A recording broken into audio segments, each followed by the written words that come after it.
दोस्तों स्वागत है नए वीडियो में एक बार फिर से आप सभी का। दोस्तों आज हम लोग इस सवाल को हल करेंगे। ये जो सवाल है ये द्विघात समीकरण क्लास 10th का है। दोस्तों इस तरह का सवाल बोर्ड एग्जाम में अक्सर पूछा जाता है। तो चलिए दोस्तों हल करते हैं। बहुत ही आसान सवाल है, तो एक बार सवाल पहले पढ़ लेते हैं। यहाँ लिखा है तीन क्रमागत धनात्मक पूर्णांक इस प्रकार हैं कि प्रथम पूर्णांक के वर्ग तथा दूसरे और तीसरे के गुणनफल का योगफल 191 है। इन पूर्णांकों को ज्ञात कीजिए। तो चलिए पता करते हैं ऐसे कौन से पूर्णांक हैं। तो साथियों सबसे पहले लिखेंगे हल। दोस्तों इस सवाल को कैसे हल करेंगे, इस तरह के जितने भी सवाल होते हैं उनका उत्तर सवाल में ही दिया होता है, सिर्फ हमें सवाल को स्टेप बाय स्टेप पढ़ना है। तो चलिए शुरू करते हैं। ऊपर लिखा है सवाल में तीन क्रमागत धनात्मक पूर्णांक। तो यहाँ पर लिखा है तीन क्रमागत धनात्मक पूर्णांक। तो यहाँ अज्ञात राशियां मान लेते हैं। यहाँ पर लिखेंगे माना तीन क्रमागत धनात्मक पूर्णांक। माना तीन क्रमागत धनात्मक पूर्णांक x, x plus 1, x plus 2 हैं। यहाँ पर लिखा है तीन क्रमागत धनात्मक पूर्णांक। तो पहले x लिखेंगे, फिर x के बाद एक जोड़ेंगे तो ये दूसरा पूर्णांक हो जाएगा x प्लस 1। फिर उसके बाद एक में एक और जोड़ेंगे तो एक एक दो हो जाएगा, तो ये तीसरा पूर्णांक होगा x प्लस 3। तो यहाँ पर हमने क्या लिखा, माना तीन क्रमागत धनात्मक पूर्णांक x, x plus 1, x plus 2 हैं। अब दोस्तों इसके बाद लिखेंगे प्रश्नानुसार या फिर शर्तानुसार। अब जैसा प्रश्न हमसे कह रहा है, जैसा सवाल हमसे कह रहा है उसी के अनुसार हल करेंगे। तो इसके लिए यहाँ से सवाल पढ़ेंगे। यहाँ लिखा है प्रथम पूर्णांक के वर्ग। प्रथम पूर्णांक ये है, ये दूसरा पूर्णांक है और ये तीसरा पूर्णांक है। तो लिखा है प्रथम पूर्णांक के वर्ग। तो जो पहला पूर्णांक है इसका वर्ग कर देते हैं। वर्ग का मतलब घात 2, पूरे की घात 2। तो प्रथम पूर्णांक का वर्ग, प्रथम पूर्णांक के वर्ग तथा आगे लिखा है तथा दूसरे और तीसरे के गुणनफल। दूसरा पूर्णांक ये है, तीसरा पूर्णांक ये है, दोनों के गुणनफल। दूसरे और तीसरे के गुणनफल, बीच में गुणा का साइन लगा सकते हैं या फिर छोटा वाला ब्रैकेट लगा लेते हैं, क्योंकि यहाँ पर बीच में कोई साइन है नहीं तो इसका मतलब यहाँ पर गुणा ही है। अब फिर से यहाँ से पढ़ते हैं। दूसरे और तीसरे के गुणनफल का योगफल, दूसरे और तीसरे के गुणनफल का योगफल, इन दोनों के गुणनफल का योगफल, यहाँ प्लस लगाएंगे। योग या फिर योगफल का मतलब प्लस होता है। दूसरे और तीसरे के गुणनफल का योगफल 191 है, बराबर 191। तो ये समझ में आ गया होगा। ये सारा कुछ सवाल में दिया गया है, प्रश्न के अनुसार ये सारा कुछ हमने किया है। चलिए अब आगे हल करते हैं। तो यहाँ पर x स्क्वायर हो जाएगा, ब्रैकेट खोल देंगे, प्लस लगाएंगे। x प्लस 1 का गुणा हमें करना है x प्लस 2 के साथ, तो गुणा कर देते हैं। x का गुणा x से होगा तो x स्क्वायर हो जाएगा। उसके बाद दोस्तों ये प्लस लगाएंगे, x का गुणा 1 के साथ होगा, x 1 के x हो जाएगा। फिर ये प्लस लगाएंगे। अब 2 का गुणा दोनों संख्याओं के साथ, तो 2 का गुणा x के साथ होगा, 2x हो जाएगा। उसके बाद ये प्लस लगाएंगे, 2 का गुणा 1 से, 2 1 के 2, बराबर कितना 191। तो ये भी आपके समझ में आ गया होगा।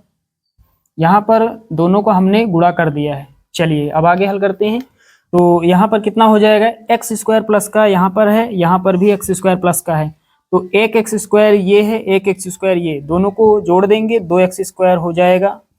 उसके बाद 2x यहाँ पर है प्लस का और 1x ये है, x का मतलब 1x, 2x में 1x जुड़ जाएगा, 3x हो जाएगा। उसके बाद प्लस का 2 है, प्लस का 2 बराबर की उस तरफ 191 है, इस तरफ लाएंगे बराबर की इस तरफ, तो माइनस का 191 हो जाएगा। उधर कितना बचेगा, 0 बराबर 0।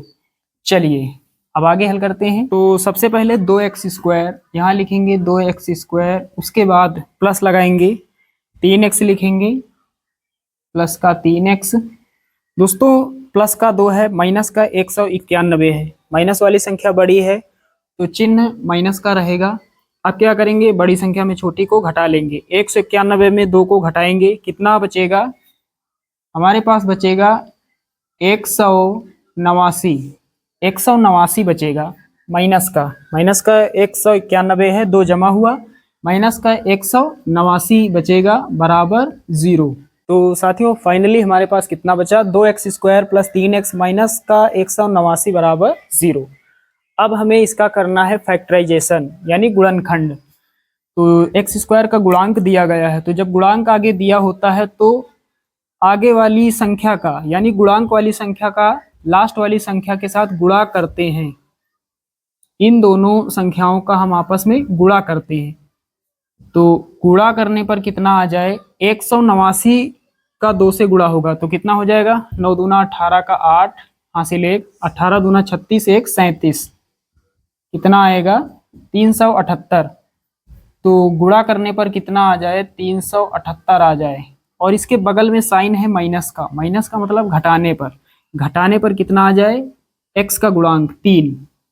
तो ऐसी दो संख्याओं को हमें आपस में गुणा करना है जिनमें 378 आता हो, और उन्हीं दोनों संख्याओं में बड़ी संख्या में छोटी को घटा दें तो हमें 3 प्राप्त हो जाए।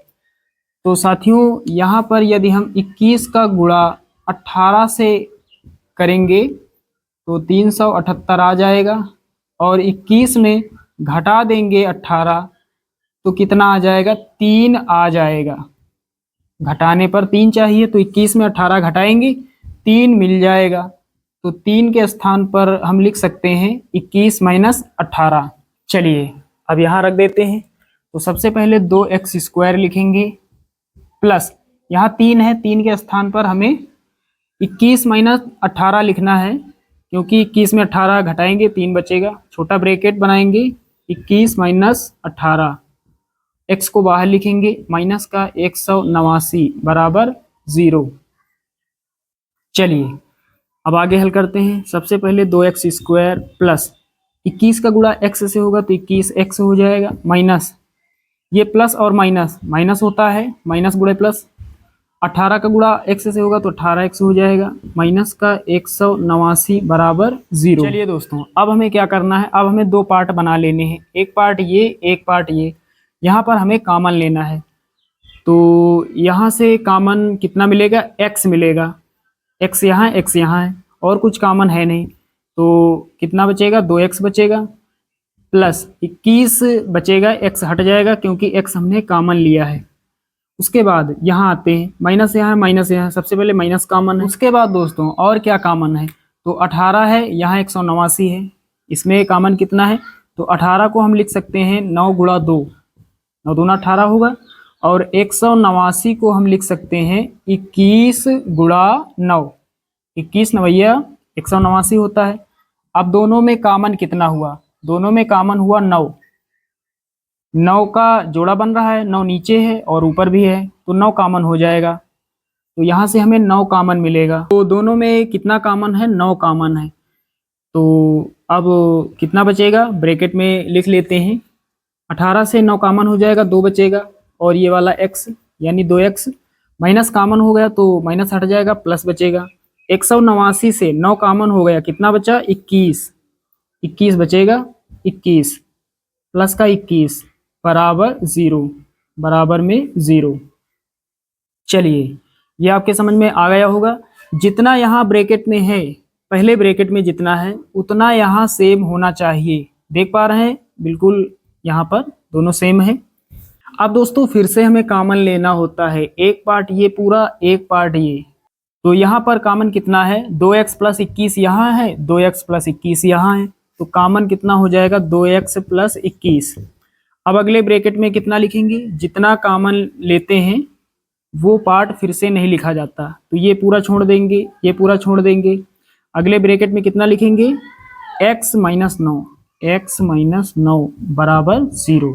दोनों जो है वो 0 के इक्वल है, ये 0 के बराबर है, ये भी 0 के बराबर है। लेकिन हम माइनस वाले को हल करेंगे, यहाँ माइनस लगा है, इसको हल करेंगे तो ये धनात्मक मान देगा। इसी को हल करेंगे, ये प्लस वाला ऋणात्मक मान देगा, जिससे हमें कोई मतलब नहीं। तो इसको हल करेंगे, x माइनस 9 बराबर 0। तो x बराबर कितना हो जाएगा, माइनस का 9 है, इधर आएगा प्लस का 9 हो जाएगा। x का मान कितना प्राप्त हुआ है, x का मान प्लस का 9। तो यहाँ पर हमने 3 क्रमागत धनात्मक पूर्णांक माने हैं, x, x plus 1, x plus 2। तो यहाँ पर लिखेंगे अतः 3 क्रमागत धनात्मक पूर्णांक बराबर लगाएंगे। पहला पूर्णांक हमने माना है x, x का मान कितना 9, कामा लगाएंगे। दूसरा पूर्णांक हमने माना है x प्लस 1, x का मान कितना 9, 9 प्लस 1 कितना हो जाएगा, 10 हो जाएगा। तीसरा पूर्णांक है x प्लस 2, x का मान कितना 9, 9 प्लस 2, 9 2 11। तो 3 क्रमागत धनात्मक पूर्णांक होंगे 9, 10, 11, और यही हमारा फाइनल आंसर हो जाएगा। तो साथियों, उम्मीद करता हूं कि ये सवाल आप सभी लोग अच्छे से समझ गए होंगे। चलिए दोस्तों, मिलते हैं अगले वीडियो में, तब तक के लिए जय हिंद।